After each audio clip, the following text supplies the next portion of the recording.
देख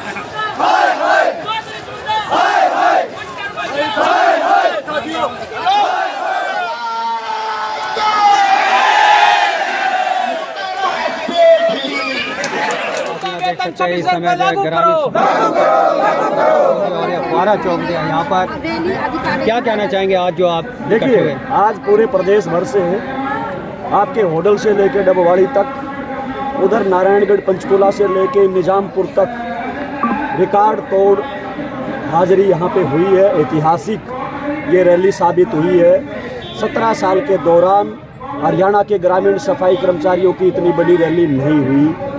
मैं इसके लिए हरियाणा के सफाई कर्मचारियों को बधाई देता हूँ। नंबर 2, हमारी जो मांग है वो पक्का होने की है। पिछले 17 साल से ग्रामीण सफाई कर्मचारी बेगार और शोषण की मार झेल रहे हैं। हरियाणा की सरकार ने इनको पक्का नहीं किया। बीजेपी ये कह के सत्ता में आई थी कि हम इनको पक्का करेंगे और 15,000 रुपये वेतन देंगे। ये 2014 के घोषणा पत्र में दर्ज है, लेकिन 9 साल बीत चुके, आज तक भी हरियाणा की सरकार ने न पक्के किए और न ही वो 15,000 रुपये वेतन जो 2014 में लागू हो जाना चाहिए था, ना आज तक वो लागू हुआ। इसलिए हम ये पक्की नौकरी का सवाल, 26,000 वेतन का सवाल, औजारों का भत्ते का सवाल, 400 की आबादी पर एक सफाई कर्मचारी लगे गांव के अंदर, ये मसला, एक्स ग्रेशिया नीति इनके लिए लागू हो। कर्मचारी जिनकी मौत हो जाती है उनके परिवार के सदस्य को नौकरी मिले। उनको मुख्यमंत्री के द्वारा जो घोषित है 2 लाख रुपए मुआवजा, वो मुआवजा राशि मिले।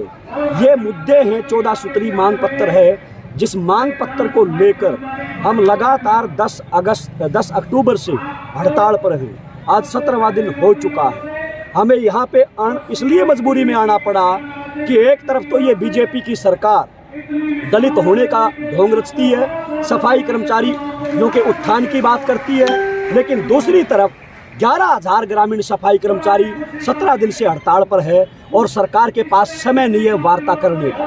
एक तरफ हरियाणा के मुख्यमंत्री, मंत्री और विधायक वो जनसंवाद करते घूम रहे हैं, लेकिन जो सड़कों पे लोग बैठे हैं 17 दिन से, उनके पास उनसे बात करने का 1 मिनट का भी समय नहीं है। इसलिए हमने इस वाल्मीकि जयंती के अवसर पर ये आज अधिकार रैली की है और हम इस रैली के माध्यम से बिल्कुल साफ तौर पे कहना चाहते हैं कि दही के बढ़म में कपास ना खा जा सरकार। कोई गलतफहमी सरकार को नहीं रहनी चाहिए। ये सोचने की जरूरत नहीं है सरकार को कि ये ऐसे ही भौंक के रह जाएंगे, चिल्ला के रह जाएंगे। आज वार्ता तय करे लिखित में। हरियाणा की सरकार, जिला प्रशासन हमें समय दे, मंत्री से बात करके, मुख्यमंत्री से बात करके वार्ता होगी, समाधान होगा तो ये लड़ाई वापस हो सकती है, ये संघर्ष वापस हो सकता है। हम ये कहना चाहते हैं, बिल्कुल ऐलान करेंगे आज कि अगर समय रहते सरकार नहीं चेती तो ये हड़ताल हम 3 नवंबर तक घोषित करेंगे। 1 सप्ताह के लिए इस हड़ताल को और बढ़ाएंगे। ऐलान आज यहाँ से करेंगे। अब ये गेंद सरकार के पाड़े में है। हम 4 दौर की वार्ता मंत्री के साथ कर चुके। हर बार मंत्री ने यही कहा, जल्द समाधान होगा, मांगों का जल्द समस्याओं का निदान होगा, लेकिन 4 बार वार्ता के बाद भी स्थिति जो की त्यों खड़ी है। अब गेंद सरकार के पाड़े में है। सरकार चाहे आज निपटा ले, सरकार चाहे इसको 10 दिन बाद निपटा ले। जब सरकार वार्ता करके निपटाएगी, ये तभी आंदोलन वापस होगा, वरना ये आंदोलन और ज़्यादा तेज है। तो जैसे कि बार-बार आपको आश्वासन मिले हैं, बार-बार आपको आश्वासन मिले हैं, तो क्या आपको लगता है कि इस बार भी आपको मात्र आश्वासन ही मिलेगा? आश्वासन के भरोसे अब काम चलने वाला नहीं। आश्वासन हम बहुत ले चुके, हम इंतजार कर चुके, मजबूर होकर हम हड़ताल पे में कूदे हैं। अब आश्वासन से बात नहीं बनने वाली, ठोस निर्णय चाहिए। तो ये हड़ताल तो आप पिछले लगभग 17 दिनों से कर रहे हैं, तो आगे आने वाली रणनीति क्या रहेगी? इसी प्रकार आप हड़ताल करते रहेंगे? हम इससे क्या अभी तक सरकार को फर्क पड़ा? सरकार को फर्क पड़ रहा है। आज पूरे हरियाणा के अंदर गांव मतलब त्यौहार का सीजन है, दशहरा था कल और अभी 12 तारीख की दिवाली है। गांव एक तरफ तो पूरा प्रदेश, हरियाणा की जनता वो अपने घरों को भी साफ करती है, लेकिन हड़ताल से गांव की जो सफाई व्यवस्था है वो पूरे तौर पर चरमरा चुकी है और सरकार के ऊपर असर पड़ रहा है। लोग गाड़ियां निकाल रहे हैं सरकार को कि सफाई कर्मचारी हड़ताल पे, इनकी बात नहीं मानी जा रही और ये सरकार की वजह से गंदगी फैलती जा रही है। सरकार इसके लिए जिम्मेदार है। सर, गंदगी से तो बीमारियां फैलेंगी। अब जैसे कि डेंगू वगैरह का बीमारियां फैल रही हैं, मजबूर किसने किया? हमें कोई शौक नहीं है, चाव नहीं है हमें हड़ताल करने का।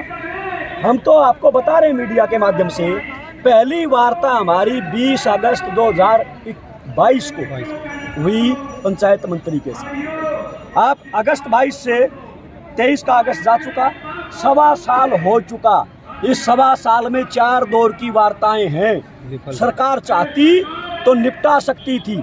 नंबर 2, हम ये भी कहना चाहते हैं, हड़ताल अचानक नहीं की। 10 अगस्त को 60 दिन पहले नोटिस दिया है हड़ताल करने का। 60 दिन का समय था सरकार के पास, वो निपटा सकती थी, लेकिन सरकार की नीयत में खोट है, मजबूरन ये हड़ताल करनी पड़ी। क्यों पक्का नहीं करना चाहती सफाई कर्मचारी? ये जो बीजेपी की सरकार है आज देश में और हरियाणा में, ये मनुस्मृति से संचालित है। मनुस्मृति घोर दलित विरोधी और घोर महिला विरोधी है। मनुस्मृति में लिखा है कि ढोल शूद्र पशु और नारी ये सब ताड़न के अधिकारी। ये मनुस्मृति में ये बात लिखी है। इसलिए ये दलितों को, महिलाओं को इंसान नहीं मानते। यही कारण है 73 दिन तक आशा वर्करों को सड़कों पर रहना पड़ा। ये अलग बात है कि आखिरकार मजबूरी वश सरकार को वार्ता करनी पड़ी, समझौता भी उनके साथ करना पड़ा। अब हमारी परीक्षा ले रही है सरकार, लेकिन हम कह रहे हैं कि सरकार इस परीक्षा में फेल होगी, हम इस परीक्षा में पास होंगे। और ये दलित विरोधी जो रुख है सरकार का, वो दलित विरोधी रुख छोड़े, वार्ता से टेबल पे बैठकर निपटारा करे। वार्ताओं से ही निपटारे हुए हैं आज तक। आज देश के मतलब हिंदुस्तान पाकिस्तान के अंदर भी जंग हुई, लड़ाइयाँ हुई हैं, अनेकों बार हुई हैं, दोनों साइड के सैनिक मारे गए हैं, लेकिन आखिरकार दोनों देश बैठे, बात की, को शांति का रास्ता निकला। चाइना के साथ भी हमारा संघर्ष हुआ एक समय के ऊपर, वहाँ भी रास्ता निकला टेबल के ऊपर। तो ये ऐसी जंग नहीं है कि जिसमें वार्ता से कोई रास्ता ना निकल सकता हो, वार्ता से रास्ता निकल सकता है। जैसा कि आपने बताया 17 दिन हो चुके हैं, इन 17 दिनों में क्या कोई सरकारी अधिकारी या कर्मचारी मीडिया के अंदर, सिर्फ मीडिया के अंदर अपील की जा रही है पंचायत मंत्री के द्वारा बार बार कि हम वार्ता करेंगे, हम सकारात्मक हैं, सरकार सकारात्मक सोच रही है, लेकिन विधिवत तौर पर अभी तक कोई वार्ता का निमंत्रण नहीं मिला।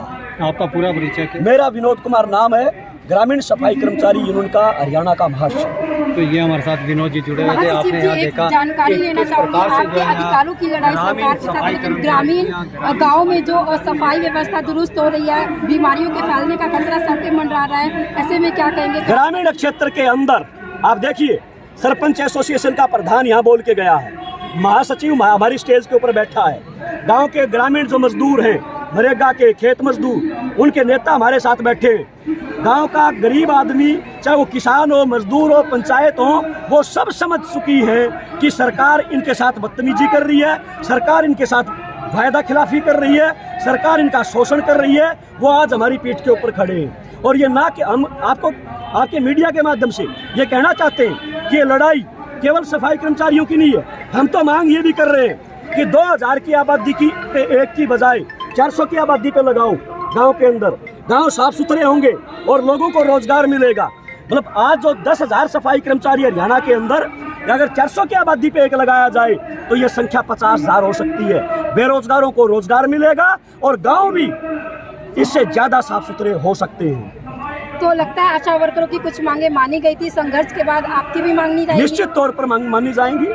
अगर नहीं मानी जाती तो 2024 के चुनाव में क्या? 2024 में हम इस सरकार को कच्चा करेंगे और हम पक्के होंगे।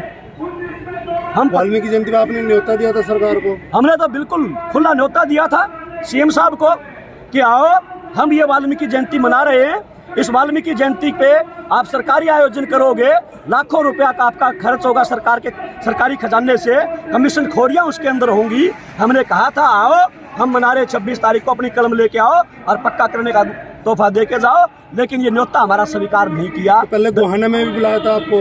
गोहाना के अंदर भी यही कहा गया था, आओ हम आपको तोहफा देंगे।